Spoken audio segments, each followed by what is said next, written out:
গোলকগঞ্জত ড্ৰাগছসহ ধৃত এজন সৰবৰাহকাৰী গোলকগঞ্জত পুনৰ এক সফল অভিযানত ড্ৰাগছসহ এজন সৰবৰাহকাৰীক আটক কৰে আৰক্ষীয়ে গোপন খবৰৰ ভিত্তিত অভিযান চলাই উদ্ধাৰ কৰা হৈছে বিপদজনক নিচাজাতীয় সামগ্ৰী আৰক্ষীৰ এই অভিযানক স্থানীয় জনতাই প্ৰশংসা কৰিছে ধুবুৰী জিলাৰ অন্তৰ্গত গোলকগঞ্জ আৰক্ষীয়ে ড্ৰাগছ বিৰোধী অভিযান কাৰ্যসূচীৰ অংশস্বৰূপে নান্দনীপাৰ অঞ্চলত এক বিশেষ অভিযান চলায় গোপন সূত্ৰৰ পৰা পোৱা খবৰৰ ভিত্তিত আৰক্ষীৰ দলটোৱে 17 নং ৰাষ্ট্ৰীয় ঘাইপথত অভিযান চলাবলৈ যোৱা আৰক্ষীয়ে এখন ই-ৰিক্সাত সন্দেহজনকভাৱে থকা ব্যক্তি এজনক আটক কৰে তাৰ পাছত ৰিক্সাখনৰ তালাচী চলাই আৰক্ষীয়ে উদ্ধাৰ কৰে 5টা ব্ৰাউন চুগাৰ ভৰ্তি কণ্টেইনাৰ 3টা কফ চিৰাপৰ বটল আৰু প্ৰায় 35 গ্ৰাম ওজনৰ ভাং এই সকলোবোৰ সামগ্ৰী নিষিদ্ধ নিচাজাতীয় বস্তু হিচাপে গণ্য কৰা হয় আটক কৰা ব্যক্তিজনৰ নাম নুৰ ইছলাম শেখ বুলি চিনাক্ত কৰা হৈছে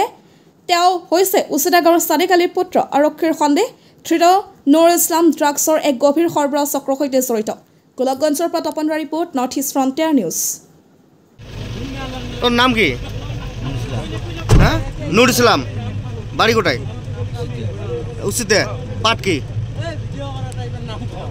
নাম হ্যাঁ কতদিন থেকে অবৈধ ব্যবসা করিস আজ যে তোর গাড়িত পাইল গাড়ি চলে আছো মানে কায় লাগে কি বদমাশি করে মুই তো খবর না পাম মুই জানোই না স্বপ্ন তো জানো না